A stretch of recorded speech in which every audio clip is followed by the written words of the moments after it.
Assalamualaikum warahmatullahi wabarakatuh. Welcome to our channel. Perkenalkan, saya Fitra Syazwan Kolbi. Saya Marwa Salihah Harahap. Kami adalah mahasiswa UINSO dari Fakultas Ilmu Tarbiyah dan Keguruan dan dari Prodi Pendidikan Bahasa Arab dari kelompok 9 Ilmu Filsafat. Ingin membahas materi yang bertema Logika. Nah, teman-teman, mengenai pengertian logika nih, apa sih sebenarnya pengertian logika itu? Pengertian logika. Logika disebut juga dengan akal manusia gitu. Tapi kita juga dalam berbicara harus punya landasan gitu. Jadi landasan yang saya punya, saya telah mengambil salah satu pembahasan dari buku yang bertemakan filsafat ilmu yang dituliskan oleh Dr. Usyono MA dan Dr. Julfahmi MA. Di dalamnya dikatakan bahwasanya logika itu berasal dari bahasa Yunani, yaitu logike atau logikos, dan dalam bahasa Latin disebut juga dengan logika. Dan di dalam bahasa Inggris, logika ini disebut juga dengan kata logic. Itulah tadi beberapa etimologi dari sebagian bahasa yang ada di dunia. Nah, secara etimologi logika nih, kamu sudah menyebutin secara bahasa Latin, Inggris, dan Yunani. Nah, apakah ada etimologi dalam berbahasa Arab? Kalau di dalam bahasa Arab ada logika, ada juga pembahasan logika di dalam bahasa Arab dan disebut juga dengan mantik, yaitu mantik itu tersendiri diartikan dengan ilmu berbicara atau bagaimana kita berbicara, bagaimana kita berpikir gitu. Maka ilmu mantik itu ilmu alat untuk kita berpikir. Nah, kamu telah membahas nih secara etimologi. Oke. Bagaimana logika itu secara etimologinya? Kalau terminologi, logika itu adalah salah satu cabang dari filsafat. Jadi gini, filsafat itu punya beberapa cabang, banyak cabang filsafat, dan diantaranya adalah logika itu. Jadi logika adalah cabang dari ilmu filsafat yang membahas tentang asas atau fondasi, hukum-hukum, aturan untuk mencapai pengetahuan secara rasional, secara masuk akal, atau secara yang dinalar manusia itu mencapai gitu.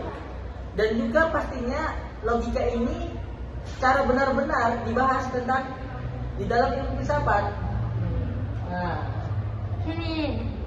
Nah, teman-teman, kita sudah membahas pengertian logika. Nah, sebelum masuk ke logika sendiri, itu memiliki sejarah. Nah, sejarahnya itu Nah nih, logika sendiri memiliki sejarah. Tahu nggak sih sejarah logika? Oh iya, kita pastinya gitu. Pastinya setiap ilmu, setiap apapun itu kayak kita sendiri.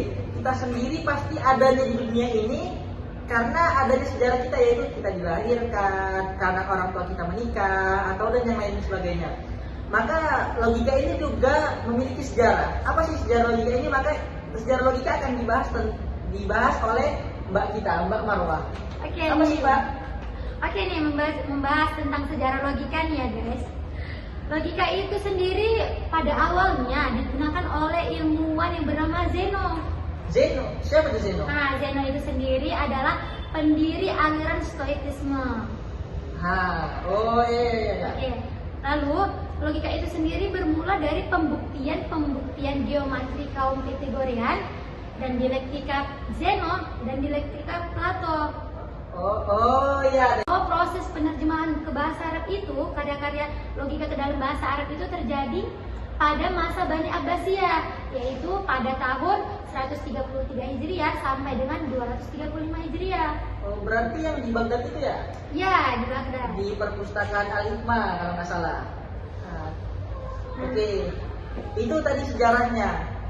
Maka kita akan memasuki dari cabang-cabang jenis-jenis logika.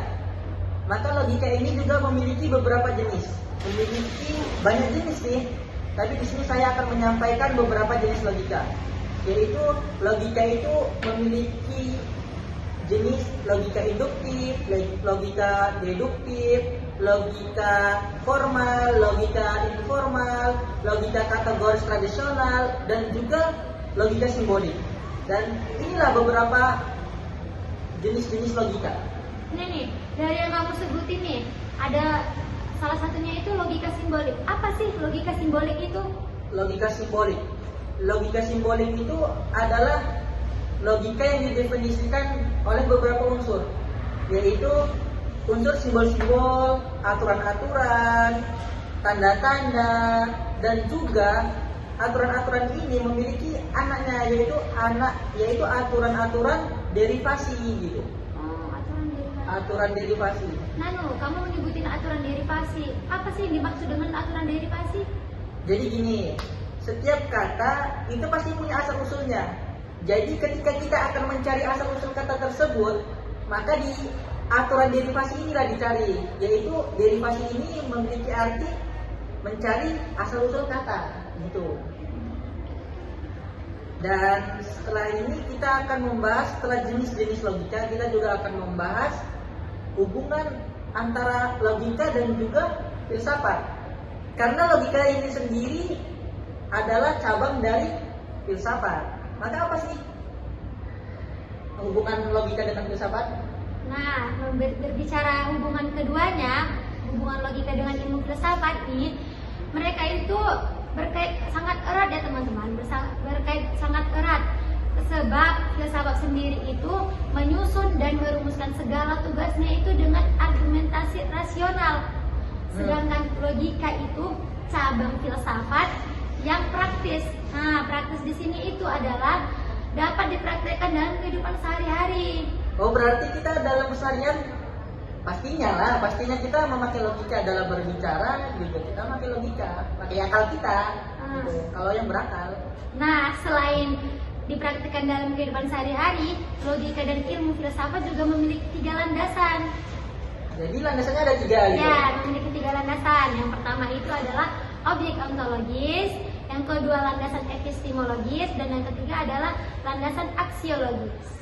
Tadi ada 3 landasan kan? 3 landasan. Dan landasan yang pertama objek ontologis. Apa itu objek ontologis? Nah, objek ontologis sendiri adalah pengalaman manusia dengan segenap wujud, yaitu yang dapat dicapai oleh panca indera atau piranti yang dapat, yaitu kemampuan membantu panca indera. Itu tadi ya landasan objek ontologis. Ya.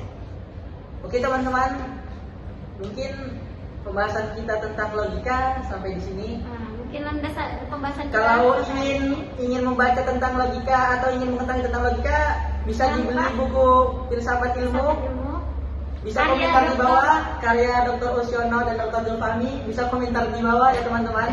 Kalau ingin membelinya, bisa juga menghubungi kami. Oke, kami akhiri. Wassalamualaikum warahmatullahi wabarakatuh.